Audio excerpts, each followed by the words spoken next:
Bom, pessoal, boa tarde. Mais um aí, vamos dando continuidade ao segundo dos nossos 4 encontros da disciplina Licitação de Obras e Serviços de Engenharia aqui do programa de Residência Técnica. Você já me conhece, sou o professor Vitor Mangualdi, e agora, a partir de a gente está dando continuidade, na semana passada, a gente acabou falando sobre as modalidades de licitação. A gente falou do pregão, a gente tratou do conceito de licitação, a gente deu um panorama geral, um posicionamento na disciplina e o conceito de licitação, os princípios aplicáveis. Inclusive, uma das tarefas, das atividades propostas, os senhores vão ver posteriormente, que é a respeito desses princípios, e hoje também, na aula de hoje, vai ter um assunto que vai ser falado aqui, que vai ser também objeto de mais uma tarefa. Portanto, é bom manter a atenção, não só por isso, mas também pelo aprendizado. Acho que sem maiores delongas, já gostaria de voltar para o assunto agora, dando continuidade. A gente vai falar de tipos de licitação.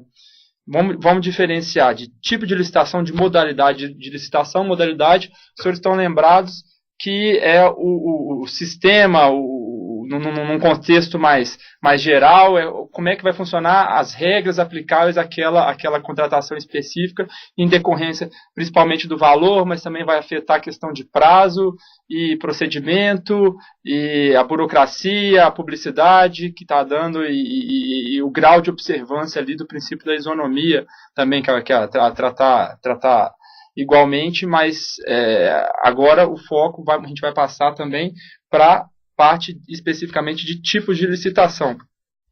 A licitação, colegas, ela é dividida em 3 tipos, que é melhor técnica, é pouco utilizada, vocês vão ver por quê, e a técnica e preço, e a menor preço. Menor preço é o tipo mais comum, mais corriqueiro, que a gente mais aplica, porque ele conjuga, ele vem a atender um anseio que existe na maior parte das obras de engenharia, que é fazer uma obra mais barata, e não é uma obra especificamente rebuscada, com detalhes que encareceriam o preço, e que, portanto, se a gente tiver uma boa noção do projeto, da planilha, dos quantitativos, a gente consegue estabelecer ali a licitação, seja ela no regime de execução por preço global, ou empreitada por preço unitário, enfim, a gente pode fazer ela no tipo menor preço.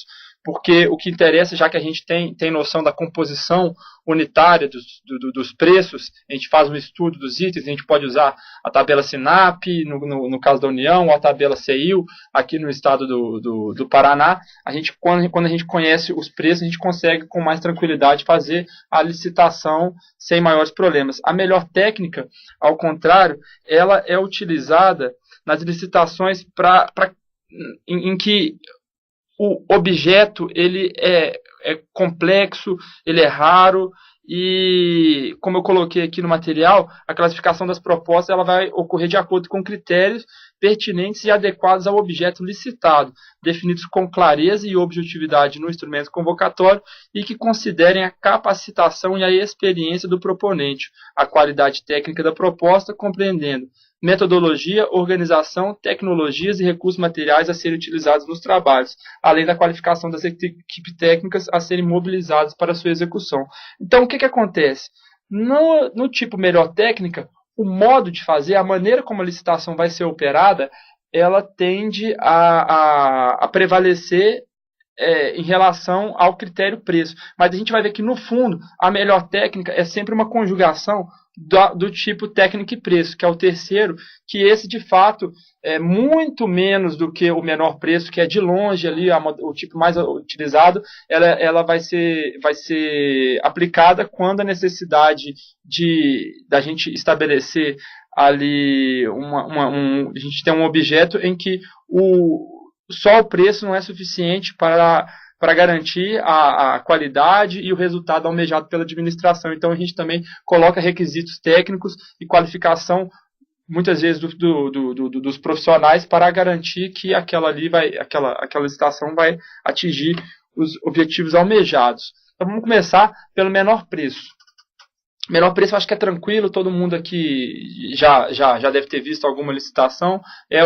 São os editais que comumente são publicados aí nos departamentos de obras dos estados, estados, da União, e nela o método é feito por meio da comparação de preço ofertado pelo licitante. Quem propõe o melhor preço leva. A ideia é simples, né?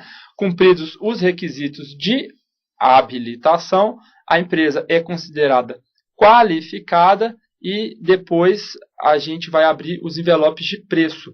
E aquele sujeito que tiver o menor preço, ele vai ser consagrado o licitante vencedor.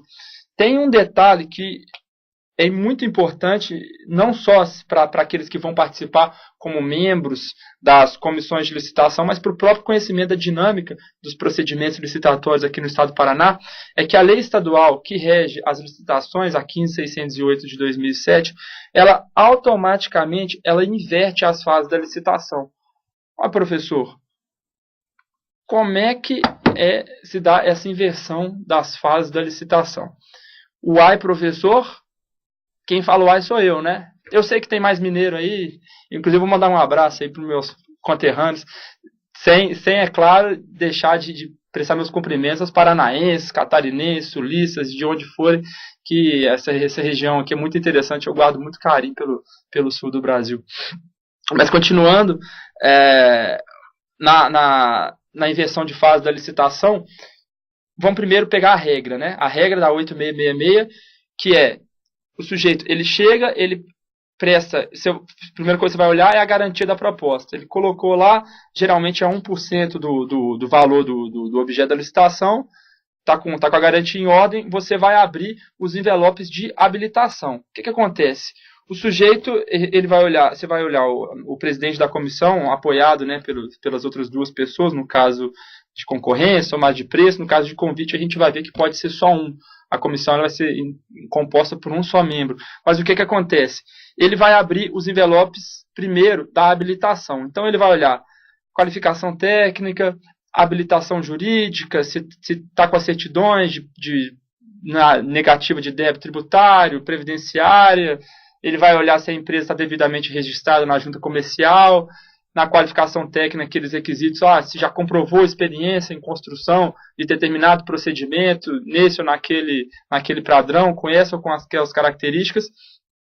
E depois tem a habilitação trabalhista, se a empresa não está inadimplente com os débitos trabalhistas, certidão de negativa de débitos com o FGTS, cumprir os requisitos técnica, trabalhista, fiscal e jurídica, a gente passa para a abertura dos envelopes. Mas o que acontece na prática?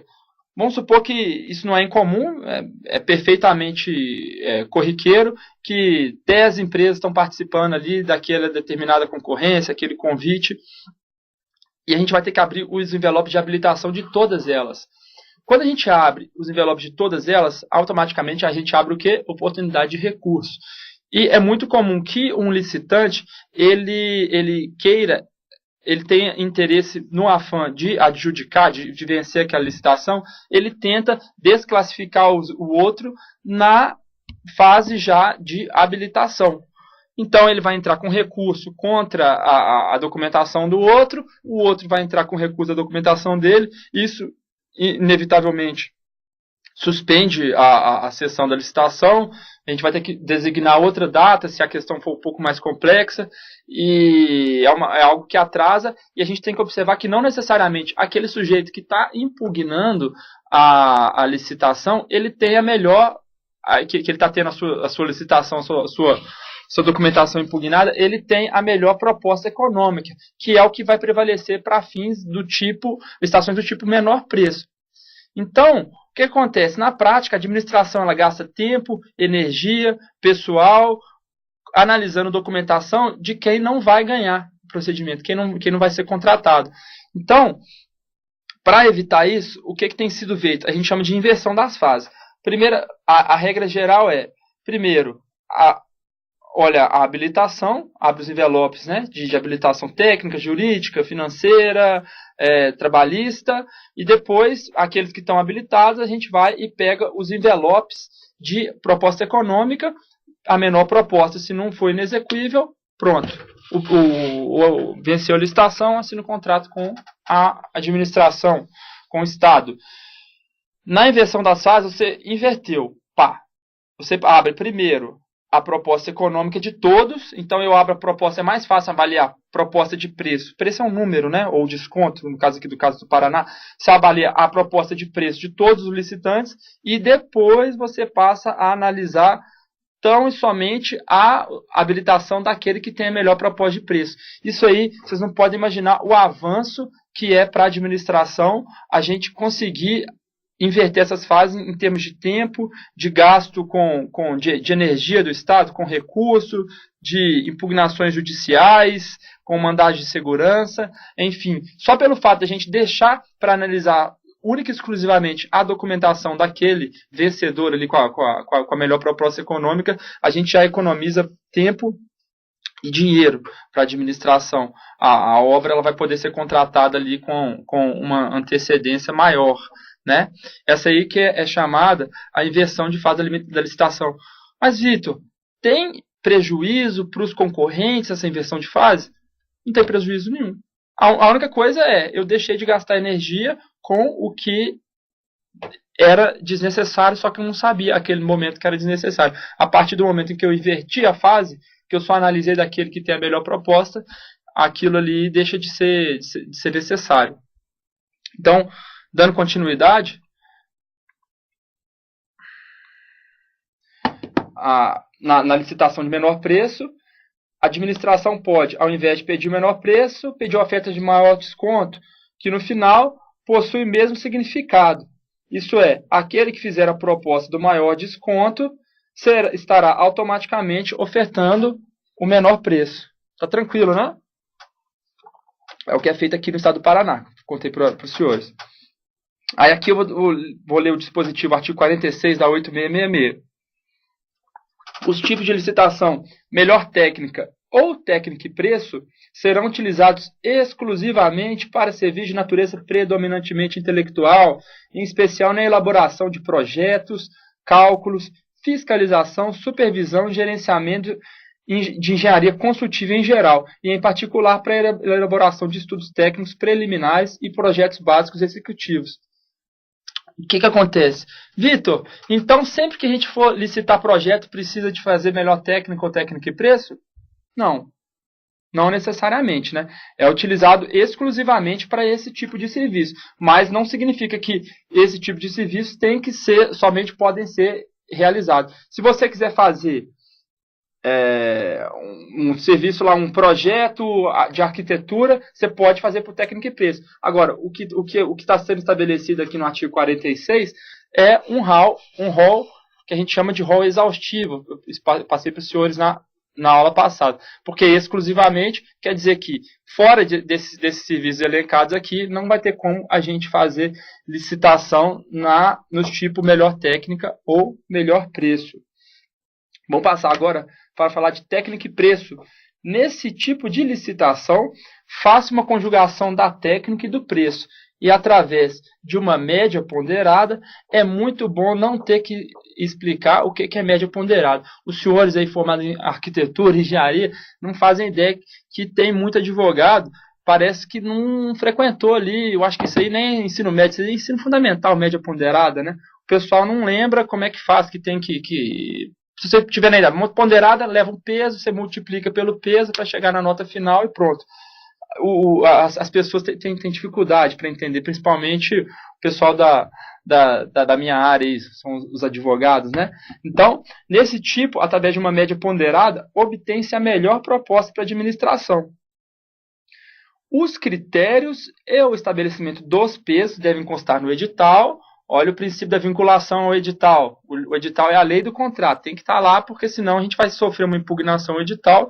E, particularmente, eu entendo que se isso não tiver estabelecido, o edital ele tem um vício grave, né? Seria o caso aí, talvez, de falar de revogação ou de republicação do edital, tem que reabrir no prazo ali na sua integralidade. Os critérios de estabelecimento dos pesos devem constar no edital da licitação, onde a administração levará em conta tanto a técnica como o preço, porém, poderá dar maior peso a um do que a outro, dependendo do estudo e da necessidade de caso, sempre justificado, o princípio da motivação.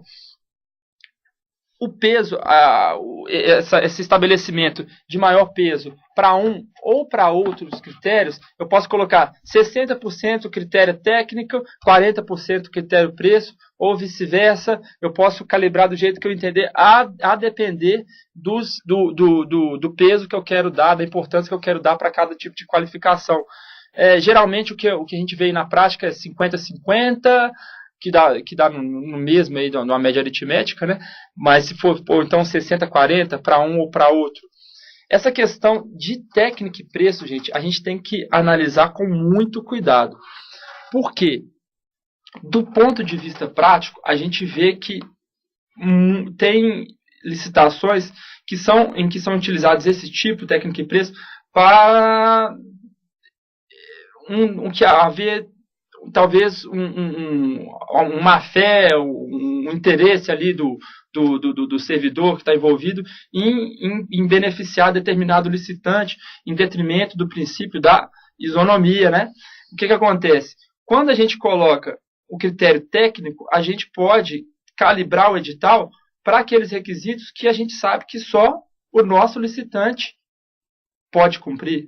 Então, se eu quiser que o meu primo ganhe a licitação e que só ele tem um PhD em Harvard, aqui na área de sustentabilidade, aqui na região, eu posso colocar, eu quero um PhD em instituição de renome internacional. Ele vai levar, só ele que vai levar. Ou então eu posso colocar requisito alto, eu posso colocar uma nota alta para quem tem um PhD numa instituição de renome, né? Isso aí eu acabaria a direcionar essa licitação.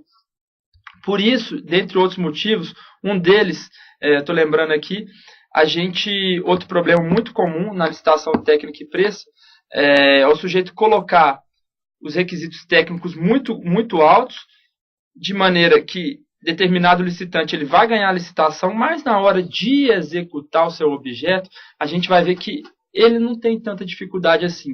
Vou dar um exemplo. A gente pede que os consultores eles têm que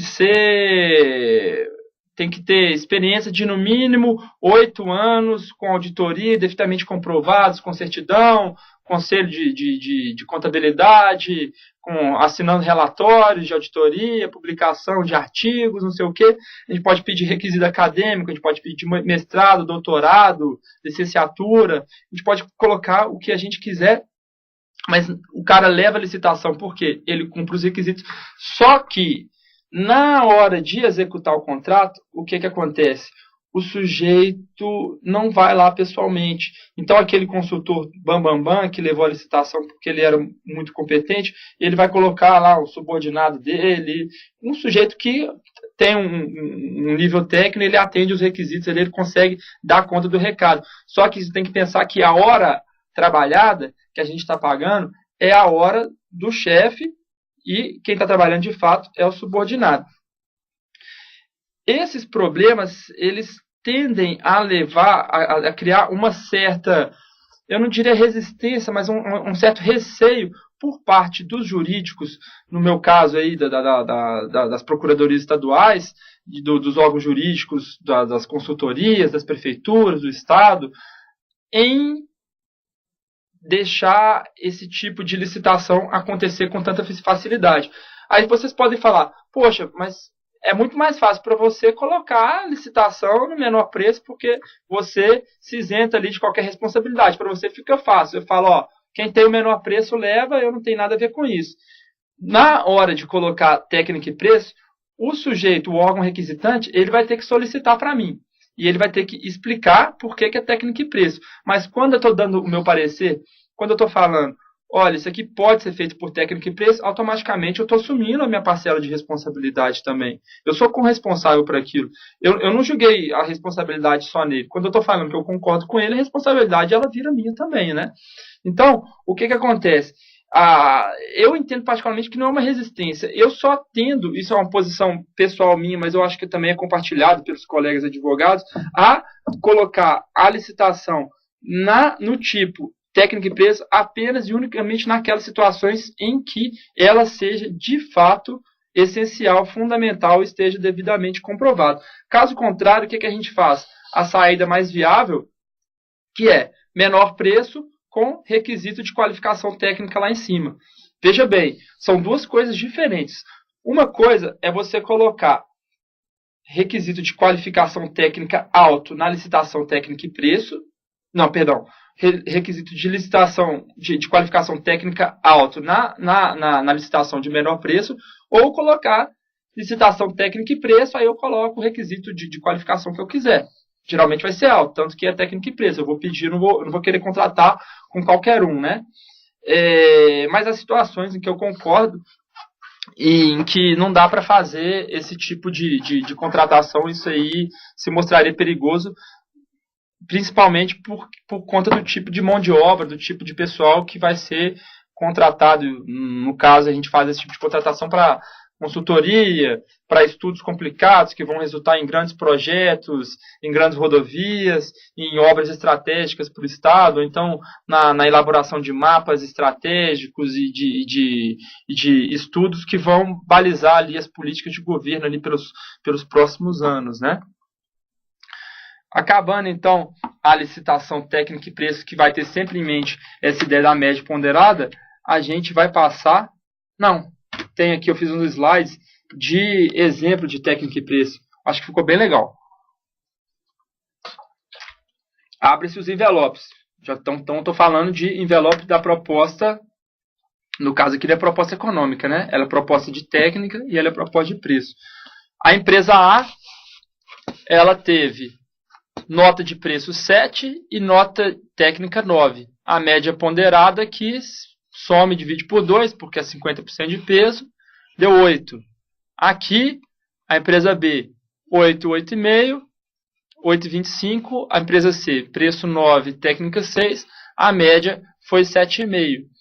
Aí, o que a gente tem que fazer? A gente tem que ver se foi atingido a nota mínima que o edital vai colocar de técnica e nota mínima de preço. Nesse caso aqui, se a nota mínima de técnica for 7, o que vai acontecer? C, que tem a menor média, que é a proposta mais vantajosa para a administração, ele vai, se a proposta for 7, ele não vai cumprir o requisito de qualificação técnica, né? Ele vai estar desclassificado. Então, a gente vai olhar, B, cumpre. Olha, a nota mínima técnica é 7, ele está com 8,5, então ele levou. A média dele é 8,25, é o que a gente vai pagar. Caso contrário, se a nota técnica, por exemplo, for 6 ou 5, aí o C ele vai ter o direito de contratar com a administração. Desculpa, no exemplo passado, colegas, eu não olhei, o B levaria, né? Se fosse 7, muito embora o C tenha a maior nota técnica, ele tem a menor nota de peso, a média dele é 8, então ele ganharia ali na nota final do preço de B. É mais interessante. Quem vai tratar dos critérios da nota mínima de técnica, da nota mínima de preço, vai ser o edital. Entendeu? Isso que a gente tem que deixar bem claro, lembrando que o edital é a lei do contrato. Pode impugnar, pode impetrar mandado de segurança, isso aí dificilmente vai conseguir ser revertido nos órgãos de controle, no órgão judiciário, a não ser que os critérios estejam sem razoabilidade. A gente tem uma máxima muito comum no meio jurídico, que é falar que o juiz ele não pode se miscuir da discricionariedade do ato administrativo. Discricionariedade, mas que palavra feia, só podia ser jurídico. É isso aí. Discricionariedade é essa liberdade que o administrador, que o gestor público tem na hora de decidir as políticas públicas. É claro, dentro da legalidade, dentro dos princípios que regem a administração pública, né, da razoabilidade e das outras regras ali que ele não vai poder deixar de observar. Agora, dentro daquela margem de liberdade de atuação que ele tem para implementar as políticas públicas, lembrando, os recursos são limitados, ele tem que escolher onde que ele quer colocar e como ele quer fazer isso aí.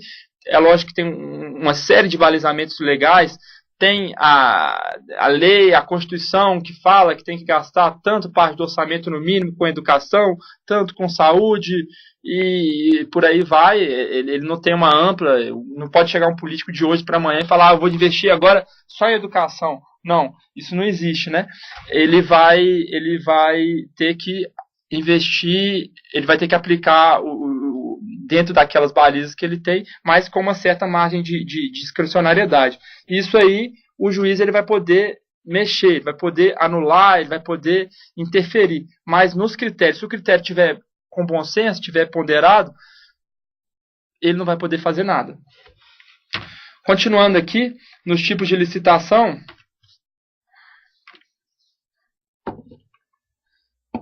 exemplo, técnica e preço, conjuga com técnica e preço, somam as notas e divide-se por 2. Administração pública pode fazer média ponderada, não há negociação. Por que não há negociação? Porque na melhor técnica, colegas, há negociação. Ela também está prevista no artigo 46, parágrafo 1º, inciso 1 a 4 da Lei 8666. Nessa, são utilizados, via de regra, 3 envelopes: documentação, proposta técnica e proposta de preços. O objetivo é eleger a proposta que tenha a melhor técnica. Note-se que sempre vai prevalecer o critério técnica sobre o critério preço. Como assim? Vamos ver. Melhor técnica. A empresa A, ela tem preço e técnica 7, a B tem preço e técnica 8, a C tem preço e técnica 9. O que vai acontecer? Se o critério de menor técnica, o que for nota 7, for considerado aceitável, esse aqui vai ter o menor preço e ele vai ser contratado. Se eu quiser, por exemplo, nota técnica no mínimo 8, aí o 7 vai estar desclassificado, então A está fora, aí o 8. B e C cumprem o critério de menor técnica. Por que eu falei que vai prevalecer o menor preço? Porque eu peguei esse aqui, que tem nota técnica 8, e ele tem menor preço 8. Então, o dele vai prevalecer para todos os fins. O 9 pode até ter melhor técnica do que o C, pode ter melhor técnica do que B.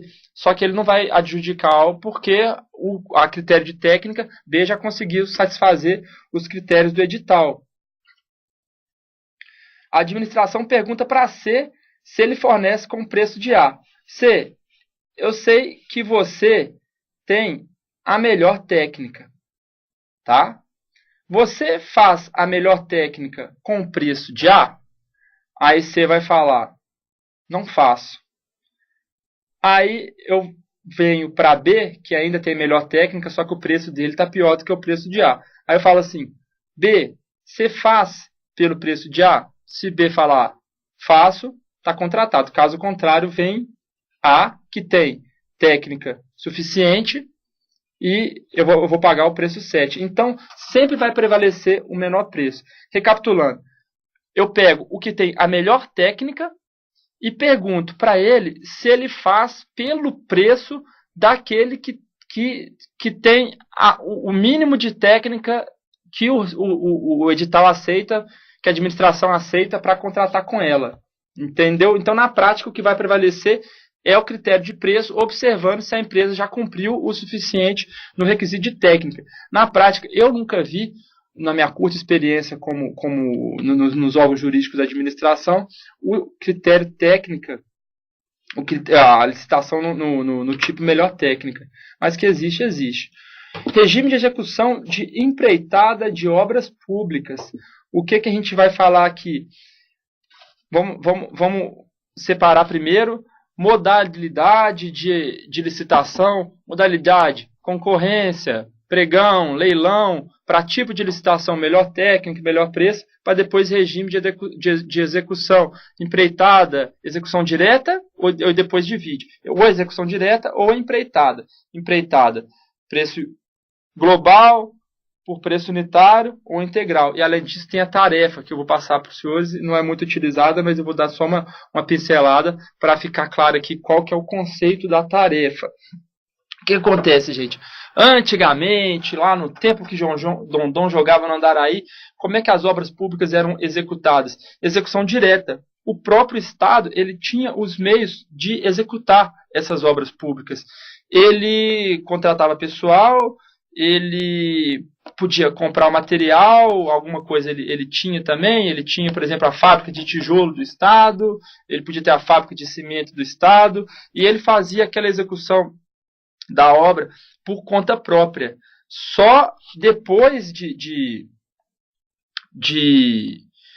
ele não precisava de licitar, ele não precisava de contratar terceiro. O que é a licitação? Nada mais é do que você contratar alguém que não é do Estado para prestar executar um serviço, vai ser destinado ali depois a um interesse social, que é o interesse do Estado. Ele está aí para atender esses interesses públicos. Então, o que acontece? Antigamente a execução era direta, eram servidores do Estado que eles faziam as obras, os operários, né, os engenheiros, eles eram do Estado e eles executavam, eles estavam diretamente ali no canteiro. Isso aí depois, principalmente já aí depois da Segunda Guerra, para aqui na América Latina esse processo demorou um pouco mais a acontecer, se a gente comparar aí com os outros países, com os países que a gente chama de desenvolvidos, o Estado ele começou a diminuir.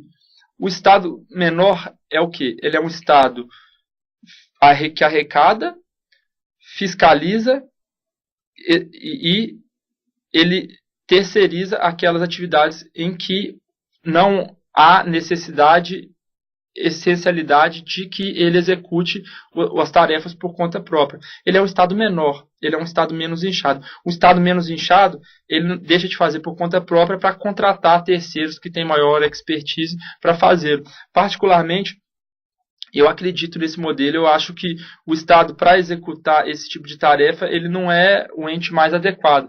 Ele não tem expertise, ele não tem pessoal suficiente e preparado para isso, e ele não consegue fazer com tanta eficiência se a gente comparar com o pessoal da iniciativa privada, né?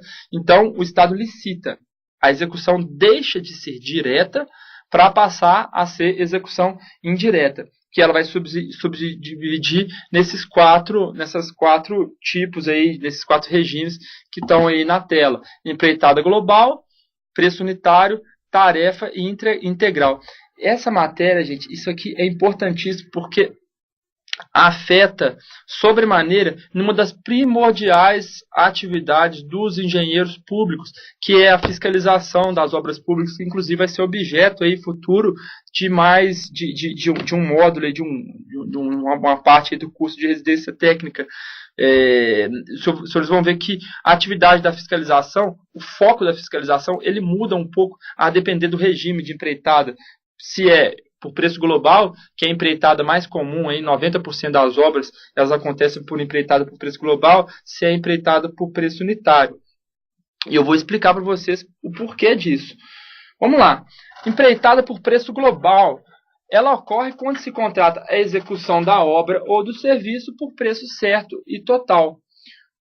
Eu sei o que vai ser feito, eu sei quanto vai gastar de cada coisa, eu posso planilhar, eu posso orçar, eu consigo chegar num preço. Eu coloco aquele preço máximo, lanço o edital, de maneira que os concorrentes eles vão fazer propostas. Aqui no estado do Paraná vai ofertar um percentual daquele preço máximo, né?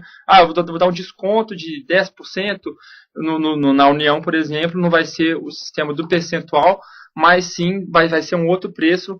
Ao invés de dar 10%, ele coloca um preço 10% menor, mas na prática, como eu falei para os senhores no encontro da semana passada, isso aí dá na mesma. O que acontece? Para eu fazer a empreitada por preço global, eu tenho que ter consciência perdão. Eu tenho que ter consciência do quantitativo muito aproximado daquilo que eu vou licitar. Mas por quê, professor? Eu já falei que aluno não fala uai. Quem fala uai é mineiro, a não ser acho que tem meia dúzia de mineiro fazendo esse curso. Eles podem falar uai. O que acontece? Na empreitada por preço global, eu tenho que saber, por exemplo, na fundação, quantos metros cúbicos de terra eu vou ter que fazer escavação, carga e transporte, quantos metros cúbicos de concreto eu vou gastar para fazer a fundação, quantos metros de ferragem no diâmetro tal, de especificação tal, eu vou gastar a fundação, quantos mil tijolos, quantos azulejos, a quantidade, vou orçar o acabamento, os rejuntes, a manta de isolamento. Eu tenho que ter uma noção precisa, clara, do quantitativo que eu vou licitar para colocar aquilo ali no edital, para que assim as empresas elas passem a fazer as ofertas delas. Na prática, o que o empreiteiro faz? Ou ao menos deveria fazer, né? Que a gente sabe que a coisa não é bem assim. Ele tem que pegar aquela planilha nossa e olhar, poxa, mas isso aqui eles colocaram, eu acho que vai gastar mais. Aí ele faz aquela própria planilha dele, de maneira que a nossa planilha ela passa a ser meramente referencial. A gente chega lá no jurídico, é corriqueiro chegar pleito de empreiteiro falando que a planilha estava errada, então ele quer receber a mais por isso, ele pede lá reequilíbrio, ele pede uma repactuação ali no contrato, mas qual que é a nossa resposta? Está tranquilo, na ponta da língua eu falo sem pesar, não acho que eu estou prejudicando, porque o que eu estou fazendo é apenas exigir do licitante que ele cumpra, né, um dever dele, que é analisar o projeto. Se tiver problema no projeto, eu, administração, tenho que bancar, porque eu sou responsável pelo projeto. Agora, a planilha, ela já é referencial. Se tiver um erro do projeto, a partir do momento em que eu coloquei aquele projeto ali, eu estou licitando para o cara aquilo ali. Eu quero que você transforme aquilo ali que está no AutoCAD, aquele projeto que está no papel, eu quero que o licitante transforme aquilo ali numa obra, né? Numa reforma, numa construção, enfim.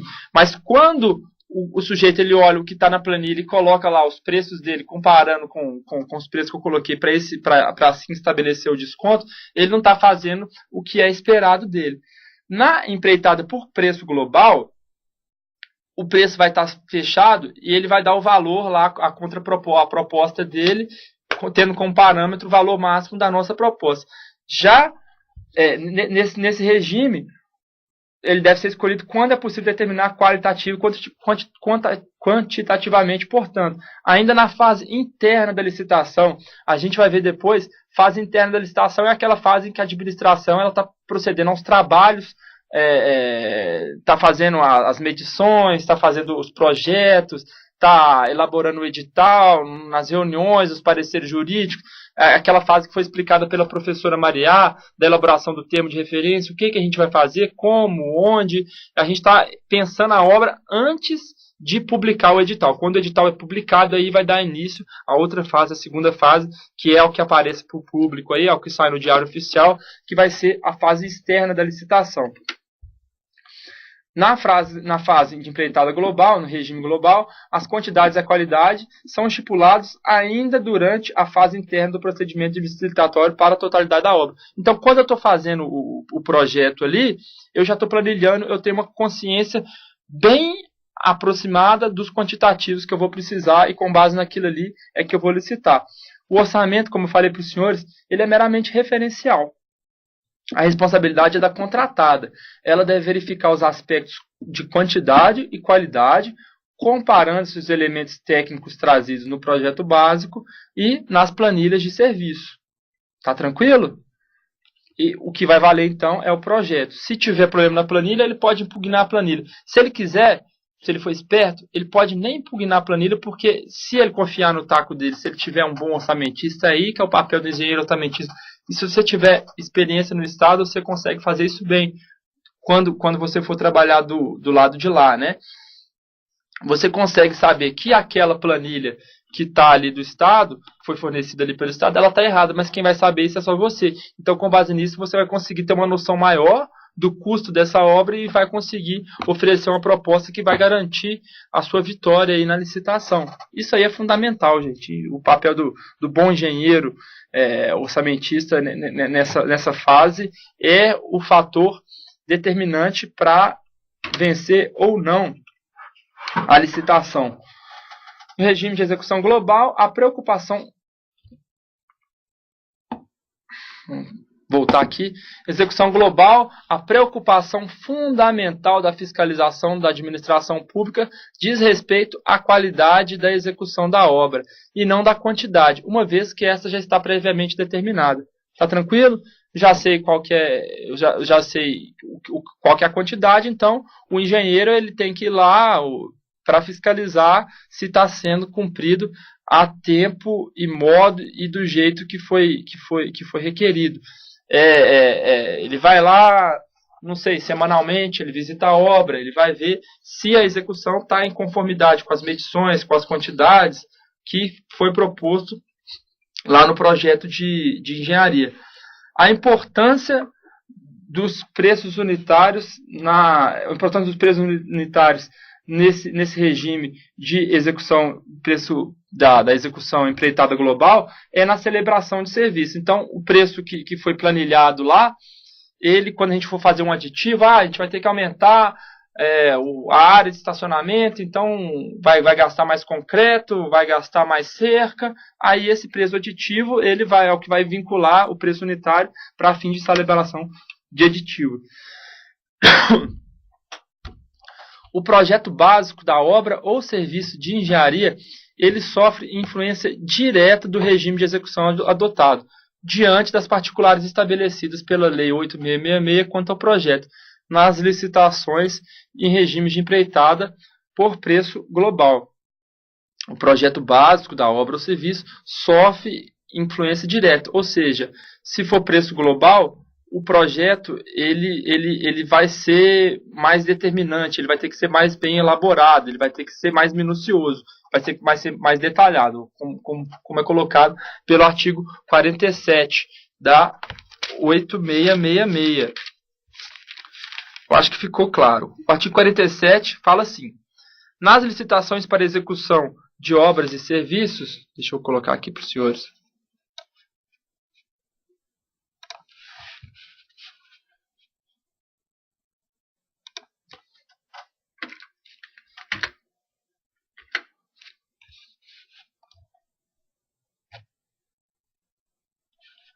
Não estou no 8666, vamos voltar. Aqui. Nas licitações para execução de obras e serviços, quando for adotada a modalidade de execução de empreitada por preço global, a administração deverá fornecer obrigatoriamente, junto com o edital, todos os elementos e informações necessários para que os licitantes possam elaborar suas propostas de preço com total e completo conhecimento do objeto. Ou seja, se o que vincula é o projeto e se a planilha é meramente referencial, forneça um projeto completo, bem detalhado, né? É isso que esse artigo está querendo dizer. Voltando aqui. Vou minimizar aqui e voltar para a tela.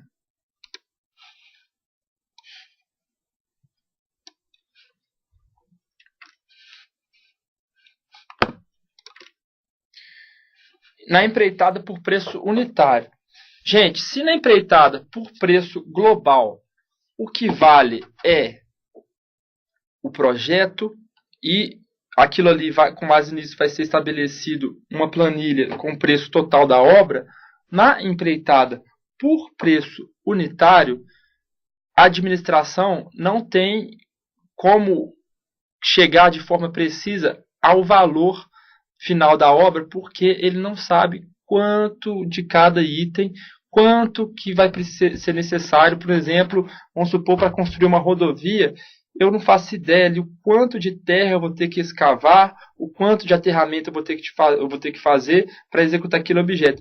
Mas o certo é o quê? É que eu pago X por cada metro de terra no ECT, escavação, carga e transporte, eu pago Y pelo metro, pelo volume, pela metragem, pela área de aterramento. Enfim, o que vai prevalecer aqui é o quantitativo de item que eu vou pagar para fins que vão ser pagos depois da aferição.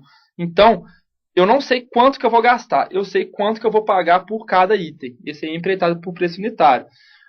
Ela é utilizado quando se contrata a execução da obra ou do serviço por preço certo de unidades determinadas. Adota-se esse regime de empreitada quando não é tecnicamente possível determinar com precisão a quantidade e ou a qualidade do objeto a ser contratado. Foi o que eu passei. Importância da fiscalização aqui, mais na realização das medições. Vocês lembram, na empreitada do preço global, a importância da fiscalização era mais na fiscalização da qualidade da obra. Aqui é da fiscalização para fins de medição. Por quê? O que vai ser medido é o que vai ser pago de fato. Vindo para tarefa, eu só citei aqui o artigo da 8666, que fala, ele deve ser utilizado para, quando se ajusta a mão de obra, para pequenos trabalhos por preço certo, com ou sem fornecimento de materiais. O material, ele geralmente, a contratante já oferecer, mas é para contratação de mão de obra, para fazer aqueles pequenos reparos. A gente tem que imaginar ali, tarefa uma escola do interior, que ela quer executar determinada... eu quero fazer ali uma cobertura sobre uma área ali onde os alunos têm aula de arte. Eu não tenho mão de obra para fazer isso, mas eu já tenho a madeira, eu já tenho as telhas lá no depósito, então eu contrato a mão de obra para fazer esse pequeno trabalho. É geralmente para coisa de pequena monta. A gente não vê aí no dia a dia da administração esse tipo de regime sendo aplicado, até porque para essas atividades pequenas, e quando o órgão ele já tem um material, ele geralmente já tem uma pessoa ali, um encarregado, um auxiliar de serviços gerais, que ele vai fazer esse tipo de tarefa que não tem grande complexidade, sem recolher a RT nem nada, mas é um negócio, deveria, né? Não nego isso, mas é uma coisa tão pequena e também nem chega para a administração. Na empreitada integral, a gente tem que ter a ideia, gente, que esse regime de execução, ela tem uma ideia por trás, que é a entrada, colocar o objeto em condições de entrada em funcionamento. O que acontece? Geralmente, as licitações a gente licita para reformar ou para construir alguma coisa, depois ele entrega para a administração, a administração equipa e passa a operar o prédio, o imóvel, enfim. Na empreitada por preço global, quem vai fazer essa adaptação para que o bem seja posto em utilização é a própria empreiteira, é o próprio contratado. Ele tem que deixar o prédio em condições de entrada em operação. Ou seja, ele tem que deixar a coisa pronta para funcionar. Hoje, lá no estado de Minas Gerais, eu trabalho com os projetos de parceria público-privada que são empreitadas integral. Por exemplo, a gente tem o Mineirão. O Mineirão, que é o nosso estádio lá, onde o glorioso Cruzeiro ele joga suas partidas aí, o futuro campeão brasileiro. Se tudo der certo, o que acontece? Vai, Cruzeiro. Lá quando a gente licitou num projeto de parceria público-privada, que é licitação também, mas a ideia que está por trás ela é um pouco diferente, que é a união de esforços entre o público e o privado. O privado ele faz a reforma, ele faz a adaptação do bem e depois ele opera. É um contrato grande que ele perdura por muitos anos. No caso do Mineirão são 27, salvo engano. Ele constrói ou reforma, no caso do Mineirão foi reforma, né? E depois ele opera. Tem uma concessionária, né? Uma sociedade, ela tem um propósito específico, ela foi constituída especificamente para essa finalidade, ela vai e começa a operar esse contrato, ela passa a gerir a PPP. Ela tem que botar a coisa para funcionar. Ela não basta construir um Mineirão. O Mineirão tem que ter bebedouro, o Mineirão tem que ter a estrutura de bares, o portão tem que ter cadeado, tem que ter monitoramento, tem que ter câmera, tem que ter tapete, o milheirão tem que estar pronto para funcionar. Esse é o espírito da empreitada integral. Você botar a coisa funcionando. Quando você coloca a coisa já funcionando, você elimina aquele trabalho da administração em colocar em adaptar o objeto, em adaptar o bem construído para aquela finalidade específica. Tem a desvantagem, né? Aquilo ali pode sair mais caro. Por quê?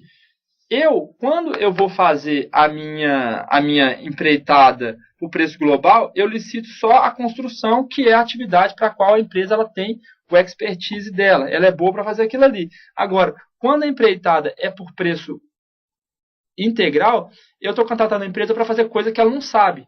Quando ela faz coisa que ela não sabe, o que, que ela faz? Ela subcontrata. Quando ela subcontrata, ela tem outra empresa tendo lucro daquilo. É como se fosse um BDI sobre BDI. Ela já está ganhando o BDI dela para executar aquela obra e contratou a outra empresa que ainda botou mais uma margem de lucro, botou mais um BDI. Eu estou pagando BDI duas vezes. A vantagem é que a coisa fica rápida, fica pronta rápida, é a mesma empresa que opera. Na hora de eu acionar, eu posso responsabilizar um único contratado por todos os defeitos na obra, por todos os equipamentos a serem colocados ali em operação. Então, para mim, Estado pode sair um pouco mais caro, mas tem aquela vantagem, aquela praticidade, aquela vantagem operacional. Vamos fazer um pequeno intervalo, pessoal. Depois a gente vai voltar falando de registro de preço. É um tema muito interessante, principalmente o registro de preço para obras públicas. O estado do Paraná aqui tem uma experiência muito legal e a gente vai voltar falando disso. Vamos fazer uns 10 minutinhos, a gente volta logo mais. Um abraço.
Bom, pessoal, tudo bom? Todo mundo já comeu? Comeu um biscoitinho, tomei água, fui no banheiro. Agora vamos voltar aí mais uns 50 minutinhos para a gente garantir o final da nossa aula. É uma sexta-feira maravilhosa, a balada chegando, dançar, as meninas vão dançar rocha, vão no salão, os caras vão tomar cerveja e vai ser todo mundo muito feliz. Ter um final de semana melhor ainda.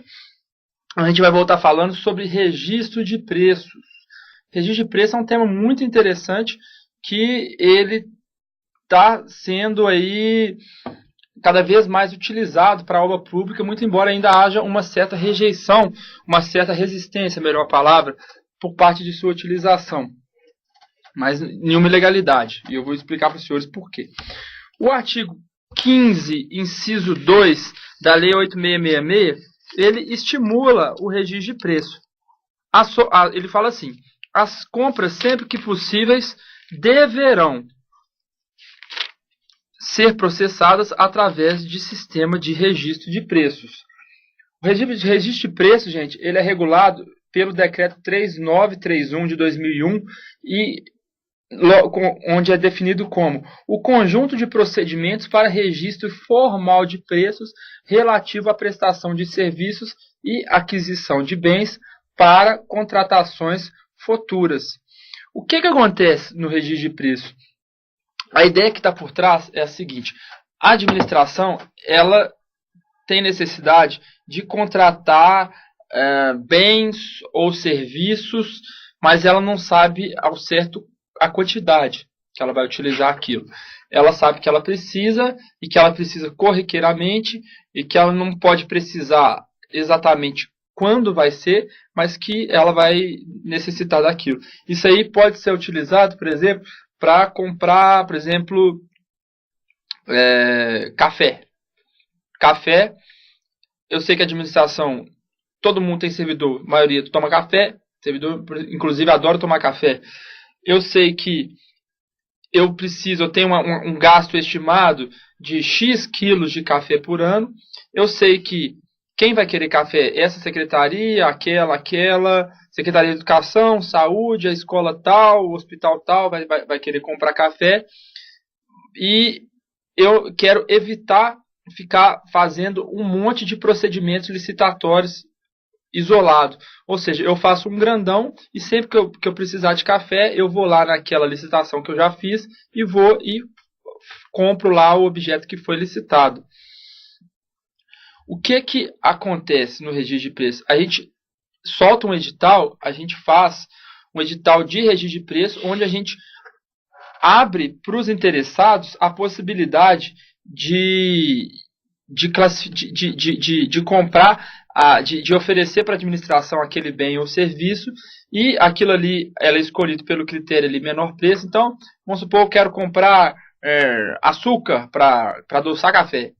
Aí eu coloco, vou comprar ali, a expectativa é comprar 10 mil quilos de açúcar nesse ano. Quem me oferece açúcar nessa granulado, refinado, qual que é a granulação, padrão de qualidade, parará. Eu tenho as características específicas, e aquele que me ofereceu o mais barato, eu celebro um contrato com ele especificamente quando eu precisar de comprar. Então, a minha Secretaria de Infraestrutura, vai querer comprar açúcar. Eu vou lá na ata, falo assim: eu quero comprar aqui 200 quilos de açúcar. Eu vou pago, você já foi licitado lá no início, a proposta já foi tida como vencedora, você vai lá e me oferece o açúcar. A vantagem disso, antes disso eu vou falar, que vou seguindo a ordem dos slides. O artigo 2º do decreto, ele fala que o sistema de registro de preço, ele deverá ser adotado quando, pelas características do bem ou serviço, houver necessidade de contratações frequentes, que é o caso que eu passei aqui, quando for mais conveniente a aquisição de bens com previsão de entregas parceladas. Coloquei até em vermelho. É picadinho que eu vou comprar, não sei quando, mas eu sei que eu vou precisar. Ou contratação de serviços necessários à administração para o desempenho de suas atribuições. A gente, por exemplo, lá em Minas, a gente usa, aqui no Paraná também, perfeitamente possível, não sei, eu acho que é assim. Por exemplo, aluguel de carro. A gente faz um registro de preço. A gente coloca as especificações do carro que a gente quer, a gente não pode colocar cravar ali, eu quero o modelo tal da marca tal. Não, a gente pode colocar, tem que ter tais itens, tem que ter vidro elétrico, tem que ser direção hidráulica, o porta-mala, capacidade mínima tal, eu coloco aquelas determinadas características, e o contratado ali, ele pode me oferecer dentro daqueles padrões ali, ele tem aqueles carros que ele pode se enquadrar. Eu fecho com ele a licitação, ele ganhou, sempre que eu precisar de um carro para alugar, eu vou lá e celebro com ele um contratinho específico, por meio de uma ata, que a gente chama de ata de registro de preços, e vou lá e peço para ele para me fornecer um carro por aquele preço que ele já tinha me passado anteriormente. Outra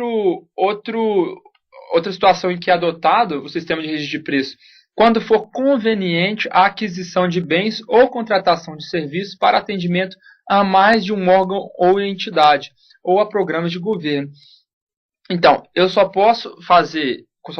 vou fazer o registro de preço quando mais de um órgão precisar do mesmo produto. Pô, mais de um órgão vai precisar de alugar carro, mais de um órgão vai precisar de comprar caneta, mais um órgão vai precisar de papel. Então eu faço uma licitação que pode ser aplicada a várias entidades da administração. Perfeitamente possível e prático de se fazer.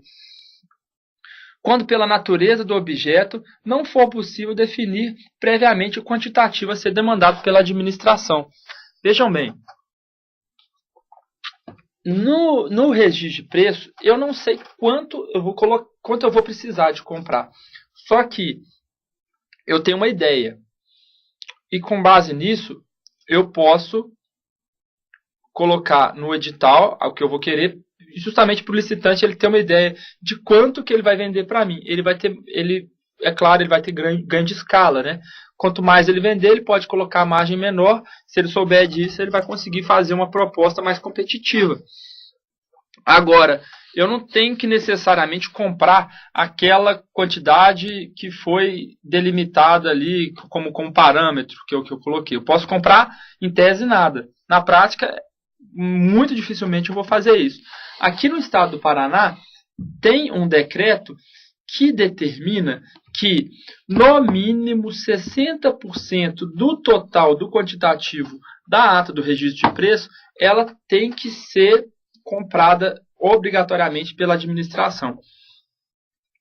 Particularmente, eu entendo que essa determinação, que esse decreto, ele é de constitucionalidade duvidosa. O que é constitucionalidade? É a confrontação que a gente faz da lei, do ato, do decreto, da norma, né, em face da Constituição, porque ela vai contrária à própria principiologia, à própria finalidade e a ideia que está por trás do registro de preço. Se eu vou fazer registro de preço para aquele bem que eu vou contratar com certa frequência e por vários órgãos, mas eu não sei ao certo, por vários motivos, qual vai ser a quantidade que eu vou contratar, eu não posso me obrigar a contratar um determinado percentual daquilo ali. Isso aí vai contra o próprio princípio, a própria ideia que está por trás disso. Mas, pelo princípio aí da veracidade, da legitimidade, da constitucionalidade das normas, até então, isso aí tem que ser observado, né? Então, hoje a situação está nesse pé. A gente não pode... Perdão. A gente, aqui no estado do Paraná, no mínimo 60%. Então, se eu coloquei que no registro de preço que eu vou comprar 10 mil quilos de café, eu teria que comprar no mínimo 6 mil quilos. Isso não acontece nos outros estados, tá? Pelo menos no meu conhecimento. As características, pessoal, do sistema de registro de preços são as seguintes. O sistema ele faz uma prévia seleção de um fornecedor para uma necessidade que ainda não é presente, mas ele tem possibilidade de vir a acontecer. É o que eu falei. Eu vou vender, não sei quanto que eu vou vender, mas que eu vou vender, eu vou. Então, eu vou fazer soltar uma licitação. Pode ser um pregão, por exemplo, no registro de preço. E aí, aquele vencedor, quando eu for comprar, eu assino um contratinho com ele. Ele é um procedimento que pode ser realizado através da concorrência ou através do pregão. Não tem, acho que isso aí é tranquilo, né? Eu vou poder fazer leilão para registro de preço? Não. Tomada de preço? Não. Convite? Também não. É só concorrência ou pregão. Por quê? Porque a lei falou. e tem coisa que não é, eu acho que não é tomada de preço. Qual que foi a finalidade que estava por trás disso? O que o legislador pensou? Se for coisa muito grande, eu posso colocar concorrência. Muito embora não tenha limite de preço para pregão, eu posso colocar na concorrência, eu posso colocar no pregão, mas coisa muito grande geralmente é colocado em concorrência. E se for coisa que eu quero dar oportunidade para margem de lances sucessivos e tudo mais, aquelas propostas eu posso colocar registro de preço no pregão. Tomada de preço é porque é um valor intermediário, então ela já entra ali no limite da concorrência, ou se não quiser fazer concorrência, eu posso colocar para o pregão. Sistema de registro de preço, o licitante vencedor, ele assume o compromisso, vejam bem então, ele tem uma obrigação de fornecer os serviços, o produto ou executar a obra, então pode ter, né, obra contratada mediante sistema de registro de preço, através da assinatura de uma ata de registro de preço. Então, eu ganho a licitação, e quando eu assino a ata, eu vou assumir a obrigação de executar aquele objeto para qual eu ganhei a licitação. Eu sei que eu só vou fazer aquilo se surgir necessidade. Aí, para fazer um parênteses, aquela situação dos 60% que eu falei antes, que é de legalidade ali, a confrontação ali com os princípios da razoabilidade, com a finalidade, com que toda a principiologia que está por trás do registro de preço, isso aí pode vir a ser questionado futuramente. A administração não é obrigada a contratar a totalidade dos bens, serviços ou obras licitados. Tá tranquilo? Eu posso contratar parte, eu posso contratar nada, eu posso contratar mais? Posso. Mas eu não posso, isso aí não tem um critério bem definido. Essa semana eu vi um julgado do Tribunal de Contas da União, que eles estão tentando ali criar balizas legais para regular, para orientar esse tipo de prática, porque muitas vezes eles fazem uma ata, um registro de preço para contratar 1.000 e na prática ali a contrata 20.000. Aí o outro licitante falou assim, pô, eu nem entrei nessa licitação porque eu achei que era para contratar 1.000, ele foi e contratou 20.000, isso aí feriu o meu interesse, feriu o meu direito de participar da licitação. Pode ele levantar até em tese uma eventual má-fé por parte do licitante, que eu não, particularmente, eu não discordo, isso aí pode acontecer de fato, mas o fato é que é necessário, e os órgãos de controle eles já estão se atentando para isso, que haja um balizamento, um regramento, com base na ponderação. A gente sabe que não tem como a administração prever com antecedência exatamente quais seriam as necessidades dela, mas para ela contratar, ela não pode sair contratando uma quantidade muito além daquilo que foi prevista, né, anteriormente. Continuando, o prazo de vigência da ata de registro de preço é limitado a 1 ano. Questão interessante, pessoal. Ata de registro de preço. O que é a ata? Então é aquele documento que o vencedor da licitação ele assina. Ganhei a licitação, eu assino a ata de registro de preço, e por 1 ano eu sou obrigado a vender, ou prestar o serviço, vender o produto por aquele preço que a gente acordou ali. Eu não posso prorrogar a ata por período superior a 1 ano. Se eu fiz a ata, por exemplo, 6 meses, eu posso prorrogar ela por mais 6 meses. Eu cheguei no 1 ano, mas nunca posso passar. O que é muito diferente, peguei um caso na semana retrasada, era uma ata de registro de preço, a ata foi de 2011, salvo engano, e eles queriam fazer, aí teve um primeiro aditivo, segundo aditivo, queria fazer o terceiro aditivo. Segundo ou terceiro aditivo, não lembro, para contratar, para comprar mais. O objeto lá, eu acho que era fornecimento de... Eu acho que era registro de preço não sei se era para copiadora, para essas máquinas de tirar Xerox, ou Xerox, como se fala por aqui.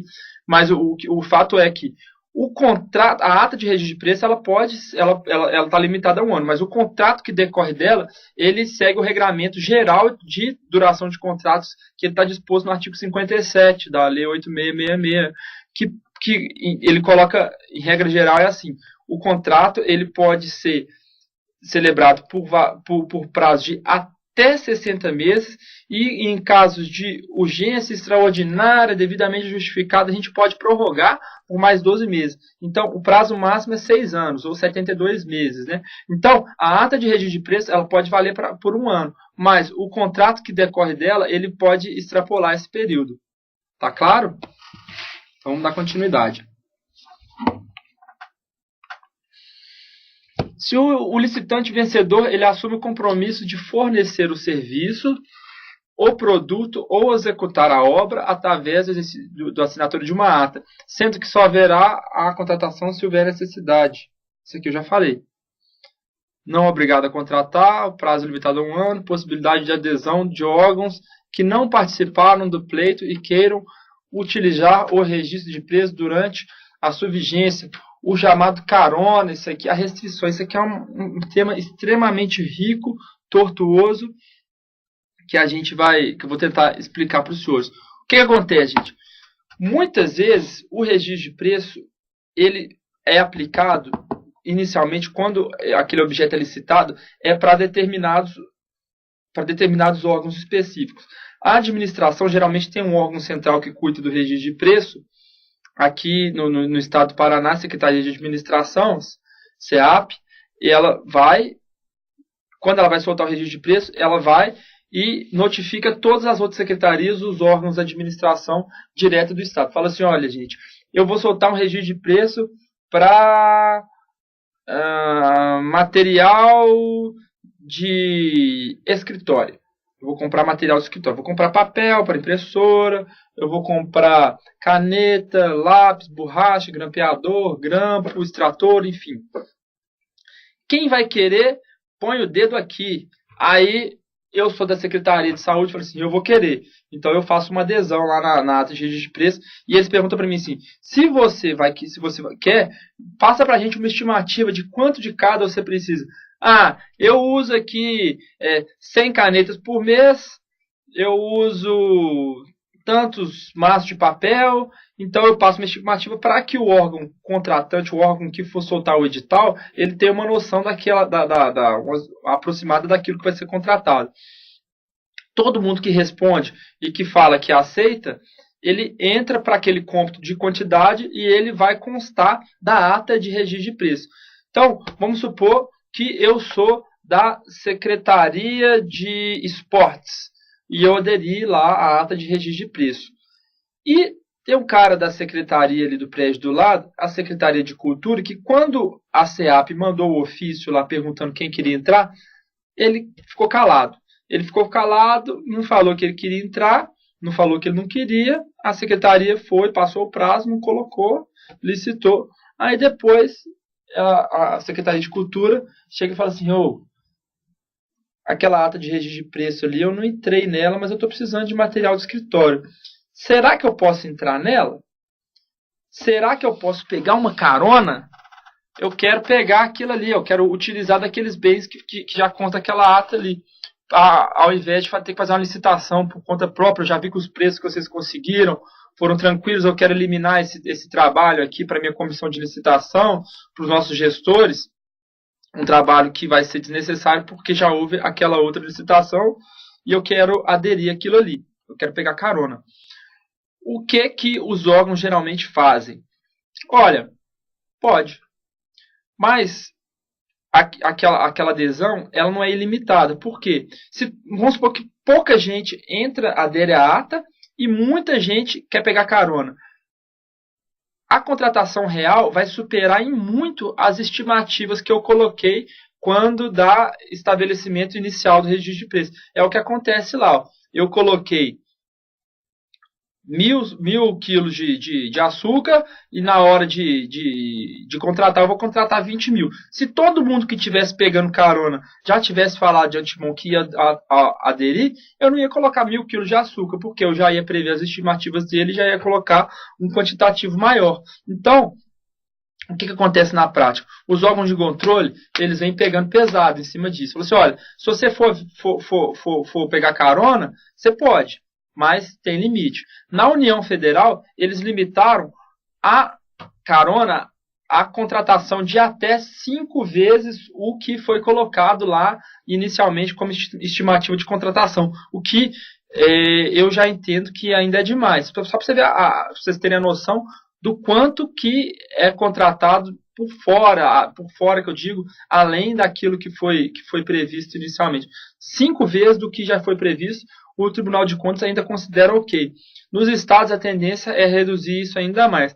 A carona é uma prática muito disseminada e não tem como, de um dia para o outro, o jurídico, o gestor, falar que não dá para fazer mais carona. Se ele falar isso, ele simplesmente inviabiliza a administração. Muito embora isso não seja o recomendável, né, essa prática, é assim que vem acontecendo. Tem carona que ela é feita dentro da própria unidade, do próprio ente. Então, o Estado do Paraná, a Paraná Edificações entra, a Secretaria de Justiça entra, a Secretaria de Esporte, de Turismo entra, mas pode ser que a Secretaria de Esporte do Paraná, por exemplo, ela tenha interesse de comprar material esportivo aderindo à ata de registro de preço de outro estado, de Santa Catarina, por exemplo, ou da União Federal. Olha, eles têm uma ata interessante, eles contrataram um preço legal, o equipamento é de qualidade, eu posso entrar ali? Aí a porca torce o rabo. Pessoal, isso aí já é visto com uma certa reticência, porque você está aderindo à ata de outro ente. Tem jurídico que aceita, tem jurídico que não aceita, tem jurídico que vai falar que depende do caso a caso. Mas a tendência é que, pouco a pouco, essa prática ela tenda a ser diminuída, até extinguir. Qual que é o risco disso? O risco é de uma só licitação controlar um mercado muito grande. Se todo mundo puder pegar carona de todo mundo em quantitativos indeterminados, eu posso vincular todas as compras públicas de determinado bem, de determinado objeto, serviço, a uma só licitação. Se o Distrito Federal faz um registro de preço e todos os estados querem entrar, a União quer entrar, aquela ata ali, sem falar dos quantitativos, que ele previu muito menos e muita gente pegou carona, todo mundo vai pegar carona nele, então só aquela empresa vai ter oportunidade de vender para o estado. Isso aí feriu o princípio do quê? Da isonomia, da igualdade entre os licitantes. Ultrapassada essa questão da carona, gente, a gente vai falar agora das vantagens do sistema de registro de preço. Muitas delas a gente já passou aqui, né? A necessidade de disponibilização do orçamento apenas quando do empenho da aquisição, apenas quando da contratação. Eu não preciso de disponibilizar o orçamento quando eu for editar a licitação, porque eu não tenho certeza de quanto eu vou contratar. Então, só quando a gente vai empenhar a despesa, quando for contratar especificamente. Elimina essa necessidade da administração ter um dado concreto, basta apenas uma estimativa para ela deflagrar essa licitação. Outra vantagem, há uma sensível redução do número de licitações, princípio da economicidade. Você otimiza o gasto de recurso público, você gasta menos tempo, menos dispêndio de energia da administração. Ela economiza com procedimentos e não sobrecarrega os servidores com serviço repetitivo. Você pode, ao invés de fazer 2 licitações para um mesmo objeto, você faz um registro de preço e, com base nele, você faz 2 compras, você faz 2 contratos. É evidente que a possibilidade de efetuar diversos serviços e obras ou fornecer produtos possibilita a diminuição dos valores dos licitantes, gerando economia de escala. Tranquilo, né? Foi o que eu falei agora há pouco. Se tem muita gente entrando no registro, se tem comprando muito, a possibilidade de muita gente comprar junto, o cara ele pode diminuir, o sujeito, o licitante, né? O empresário, ele pode diminuir a margem de lucro, porque ele sabe que ele vai vender mais, então ele vai lucrar também. A economia de escala, isso aí não deixa de ser também o princípio da economicidade, porque você está além dos recursos da administração estarem sendo otimizados, você está gastando menos recursos para efetuar as mesmas contratações, você vai economizar também recurso público na hora de fazer as aquisições. Sistema de registro de preço em obra pública. Vamos lá, gente. Pode fazer registro de preço em obra pública? Pode, mas tem algumas nuances que têm que ser observadas justamente pela especificidade e as particularidades das obras que a gente vai analisar só no caso concreto. As obras a serem realizadas devem ser repetitivas. Os mesmos serviços, com as mesmas técnicas, os mesmos materiais, a mesma mão de obra. Já que é registro de preço, você tem que contratar as mesmas coisas, né? Então eu não posso querer fazer um registro de preço para construir um hospital e reformar uma escola. Muito embora a gente já tenha se deparado na prática com registro de preço de item. Olha, registro de preço de uma construção de 1 metro quadrado de piso na cerâmica tal, 1 metro cúbico de fundação, a medida determinada de fundação com tais características, com tais especificações e tudo mais. Agora isso aí fica complicado porque você tem que fazer uma composição, um pacotão. Por isso que o registro de preço nas obras públicas ele é mais utilizado para objeto repetitivo. A necessidade é futura, porque ele sabe que vai precisar, mas não sabe quanto. Ele tem somente uma estimativa. E o objeto ele é divisível. Fracionando-se não se perde a qualidade, ao contrário, traz benefícios de qualidade e de economia para a administração. Um exemplo, a gente tem aqui no Paraná, esse registro de preço que foi feito aí há uns 3 anos, era para a construção de quadras poliesportivas. O que aconteceu? O Estado ele fez um registro de preço, ele separou, ele fracionou a construção da quadra em determinados pacotinhos. Ele pegou a quadra, a parte do piso, a parte da cobertura, a parte da arquibancada, a parte do equipamento esportivo. Cada um tinha a sua especificação, e daquilo ali o sujeito ele fazia, eu quero uma arquibancada de tantos lugares, com tal especificação, altura, não sei o que, eu montava o projetinho, quanto que vai sair para mim? A parte da quadra, a parte dos equipamentos, eu quero tantas bolas de basquete, tantas bolas de futebol, a trave, a cesta de basquete, e o piso vai ser esse. E eu colocava por a cobertura também, eu soltava um edital em que o licitante ele ofertava por item específico, por parte, eu cobro tanto para fazer arquibancada, eu cobro tanto para fazer aquilo, de maneira que na hora de dar o lance, ele fechava um pacotão. Era o pacotão básico, né? Porque senão pode ser que o cara ele ganha para fazer arquibancada, mas não ganha para fazer o piso. Aquilo ali, a obra ali vira uma confusão danada, né? Não precisa de ser engenheiro, pode ser advogado para chegar a essa conclusão. Então, o que acontece? O sujeito ele fazia o registro de preço para esses tópicos específicos, mas tem uma parte da fundação que, pelo fato dela não ser mensurável, porque a gente pode construir a quadra num terreno de mangue, num terreno pedregoso, num terreno que eu vou precisar de uma fundação mais elaborada, mais trabalhosa, um outro que só é uma fundação bem rasinha, bem simples, pouca coisa ali eu já consigo fazer uma estrutura de alvenaria ali bem sólida. Então a obra ela era dividida em parte que vinculada ao registro de preço, e a parte da fundação ela era vinculada, ela era licitada em preço unitário. Então, aí eu pago preço unitário tanto por metro cúbico de terra, tanto pela fundação, para determinados quantitativos, né? E sendo que a parte da terra para cima, do piso para cima, isso seria feito por registro de preço. Funcionou bem. Foram coisas de centenas de quadra poliesportiva que foi construída aí no estado, aí, interior afora. Uma ideia muito legal, inclusive é do professor Hamilton Bonato, que vai participar aqui do módulo do Residência Técnica. Ele vai lecionar para os senhores a parte de contratos de obras, que é uma parte extremamente rica e interessante. Passando, gente, eu vou falar agora do RDC.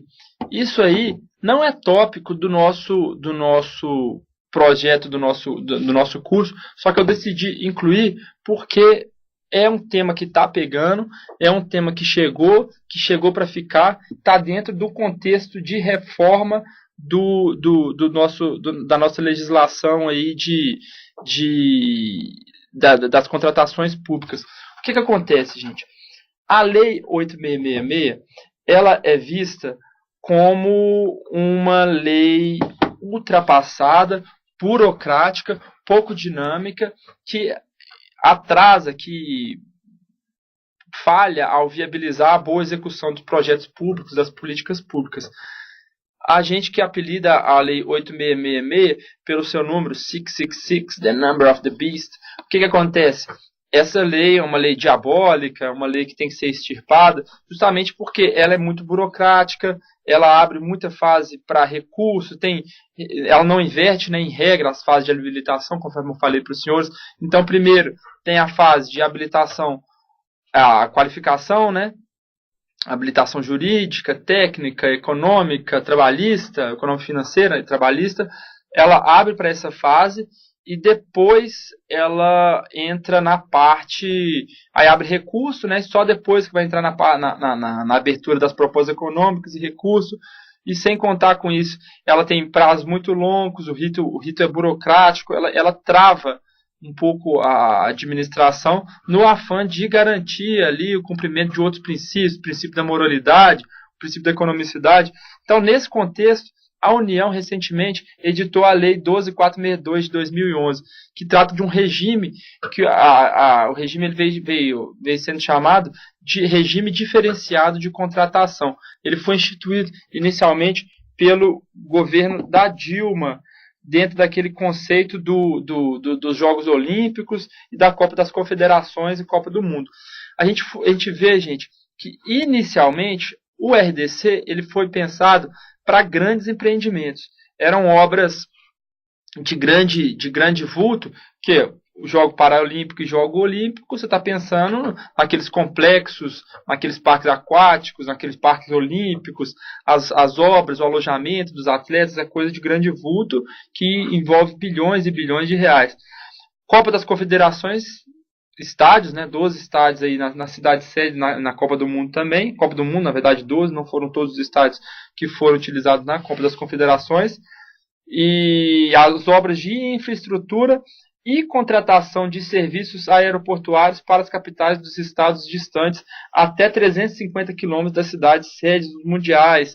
Ou seja, eu não vou fazer jogo da Copa do Mundo em João Pessoa, John People, na Paraíba, mas lá João Pessoa está a 120 quilômetros, fica ou algo perto disso, de Recife. Recife é a cidade sede. Se eu quiser fazer uma reforma no aeroporto de João Pessoa, eu posso me beneficiar ou aplicar, né, os dispositivos da lei do RDC e fazer a obra, contratar a obra segundo aqueles critérios.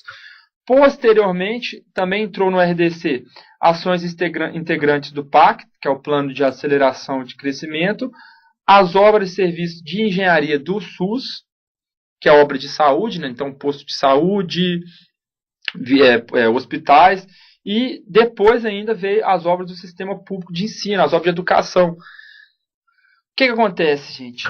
Vocês estão percebendo aí, né? Pouco a pouco o RDC está tomando conta. Eu não estou falando que vai ser feito mediante RDC. Pode ser feito caso o gestor opte por fazer a contratação mediante sistema do regime diferenciado de contratação. Isso aí vai depender da escolha dele.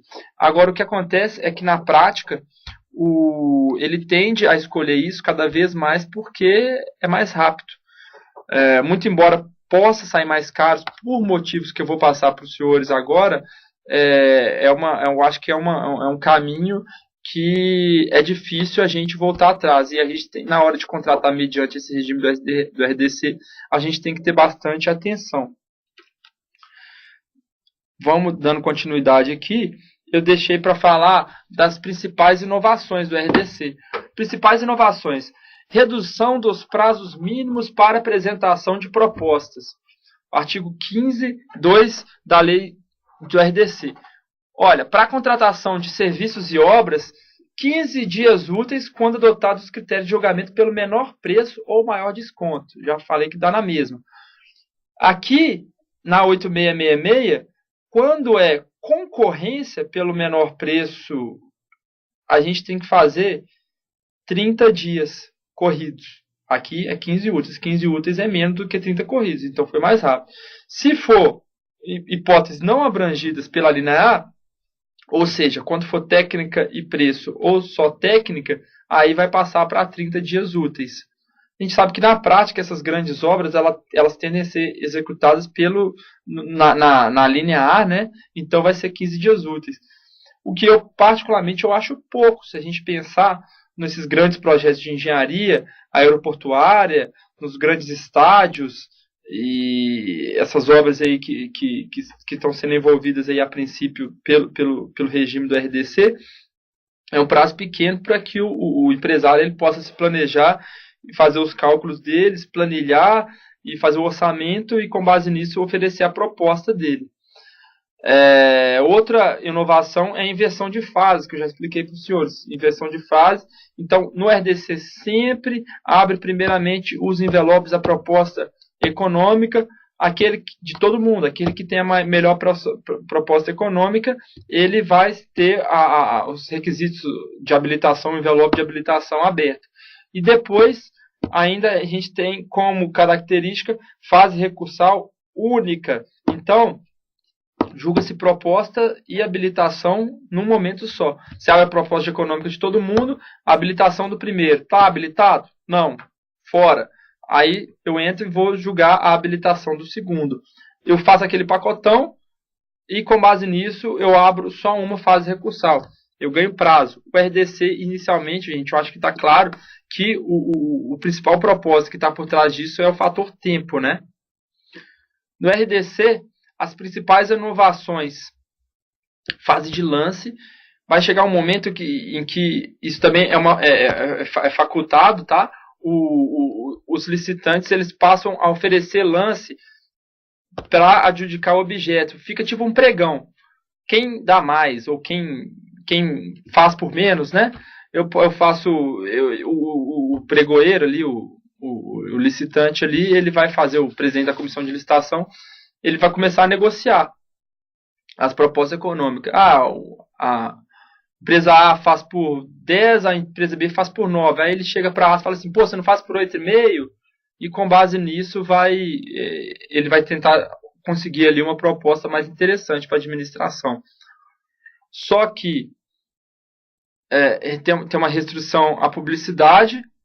Isso aqui é uma inovação também, mas é uma inovação, acho que no meu ponto de vista, uma inovação negativa, porque ele reza que o edital ele não precisa ser divulgado em sua integralidade. A gente pode soltar só para a sociedade só os elementos centrais do que está sendo licitado, mas as regras específicas elas vão ficar à disposição dos órgãos de controle, Ministério Público, Tribunal de Contas, mas elas para a comunidade ela só vai ser aberta depois que a licitação já tiver sido realizada, que o contrato tiver sido celebrado. Isso aí pode ocasionar problemas, gente. A participação da sociedade aí fica mitigada. Isso aí também, ao meu ver, não é para economizar dinheiro com publicação no Diário Oficial, não. Isso aí não é nada, se comparando aí com o porte das obras aí que estão sendo realizadas pelo regime do RDC. É para fazer a coisa mais rápido. Você eliminando questionamento. Muitas vezes os questionamentos são sem fundamento, mas eles acabam atrasando. Contratação integrada é uma outra inovação do RDC. O que é contratação integrada? Normalmente, como a professora Maria explicou para os senhores, Maria Helena Abdanur, ela licita o projeto, contrata o projeto, com o projeto licita-se o objeto, a obra, depois contrata-se a obra. Quem fez o projeto não pode participar da licitação. Essa é a regra básica da 8666. No RDC é diferente. Se eu quiser, eu posso licitar junto o projeto e a obra. Entendeu? Ou então, eu posso licitar sem mesmo ter projeto. Vocês estão entendendo? Eu licito com os elementos fundamentais. Eu quero um estádio com tais características para tantas pessoas, com tantos assentos, saída de emergência, acessibilidade, e tem que ter tantos portões, o monitoramento da câmera, estacionamento para tantos carros, o acesso aqui assado, tantos andares de arquibancada, a sala do vestiário dos jogadores, a sala da imprensa. Eu posso passar só a ideia básica sem ter o projeto. O licitante, ele chega para a gente e contrata com aqueles elementos e depois ele apresenta para a gente o projeto, a administração olha, aprova, não aprova, modifica, mexe aqui, mexe acolá, mas o fato é que a licitação e a contratação ela é feita sem o projeto. Isso aí, mais uma vez, para quê, gente? Para cortar tempo, né? Fazer a coisa mais rápido. Passando, agora a gente vai falar das críticas à RDC, que não são poucos, como a gente vai ver. Restrição da publicidade, isso aí eu acho que eu já passei para os senhores, nem precisa de alongar mais. Por que não é razoável, né? A gente falar por que vai restringir, por que isso não é bom? A gente veio de um contexto autoritário. Não tô falando que eu concordo com a maneira como as coisas estão acontecendo, também não quero entrar em debate político, a oportunidade aqui não é para isso, mas o fato é que a publicidade ela tem que ser observada, a sociedade ela tem o direito de ser informada sobre o que está sendo gasto, quanto está sendo gasto e o que está sendo feito com o dinheiro deles.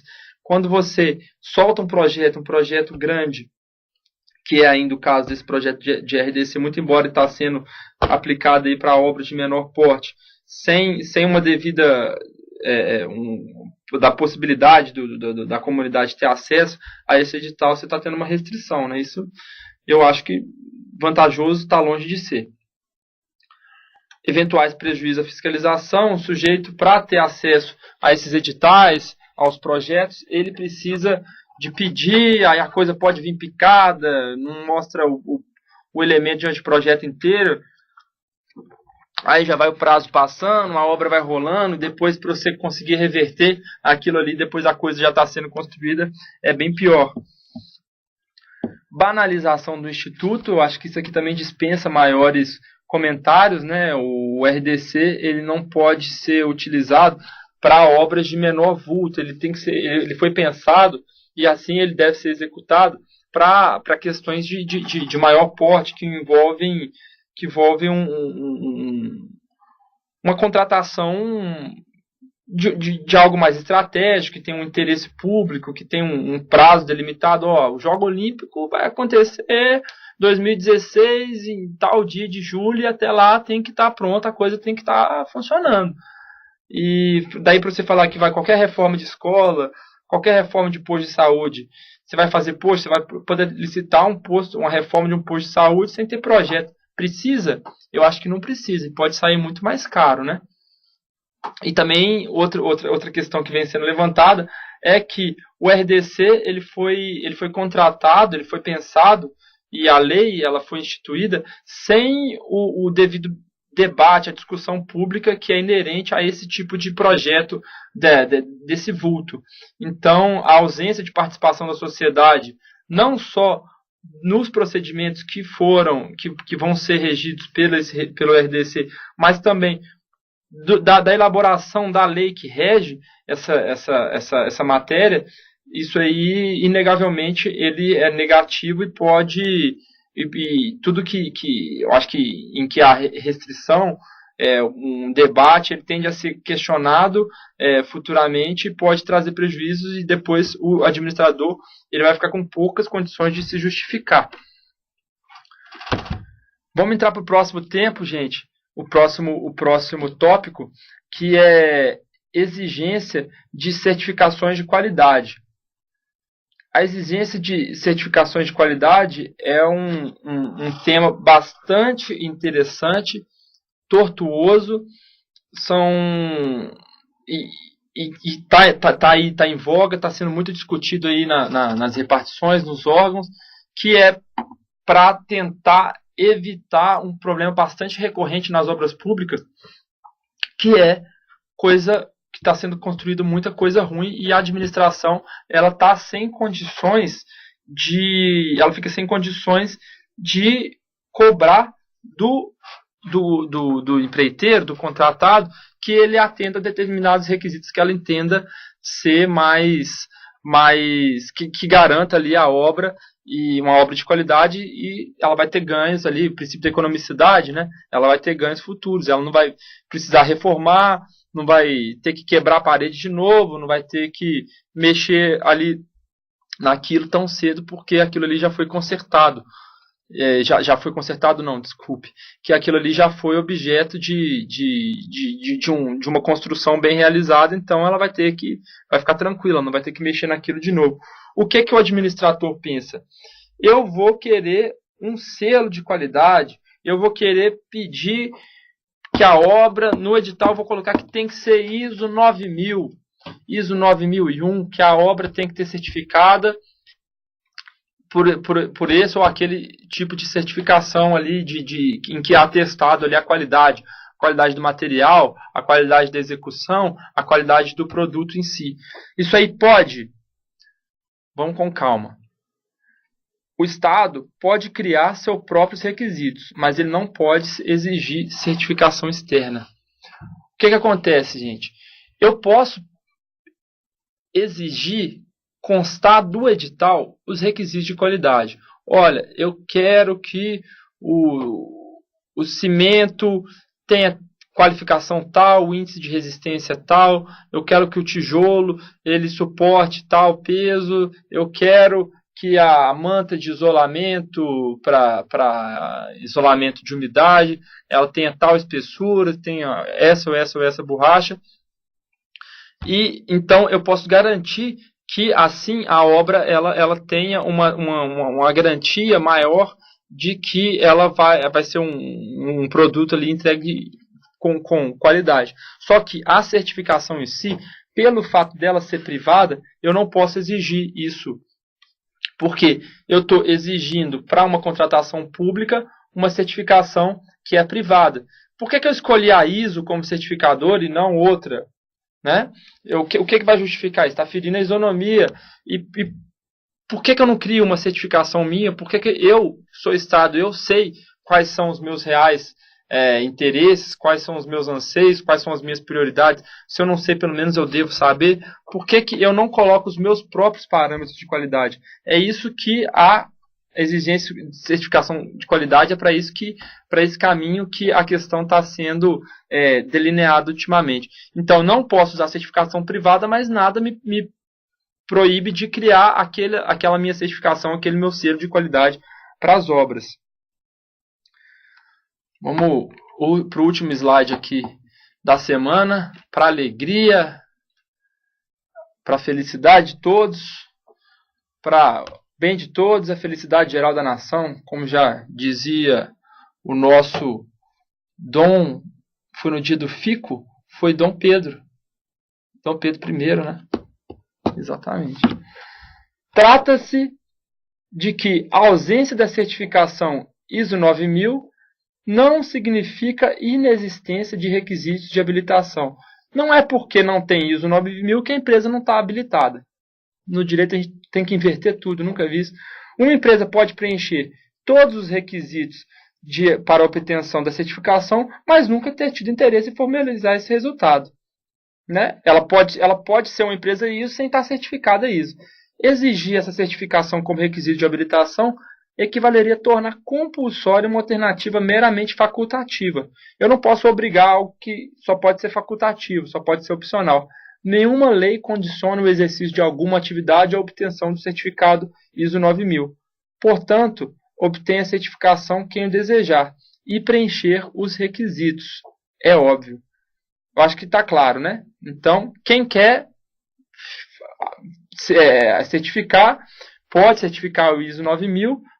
Isso vai garantir que ela está cumprindo os requisitos, mas eu não posso exigir que a empresa seja ISO 9000. Eu posso colocar os meus requisitos, que por sinal, né, eles podem ser os próprios requisitos do ISO 9000, mas o ISO em si eu não posso. A empresa, em tese, ela vai ter que gastar dinheiro para cumprir aquilo ali, para certificar uma uma obra, esse tipo de obra sai mais caro, né?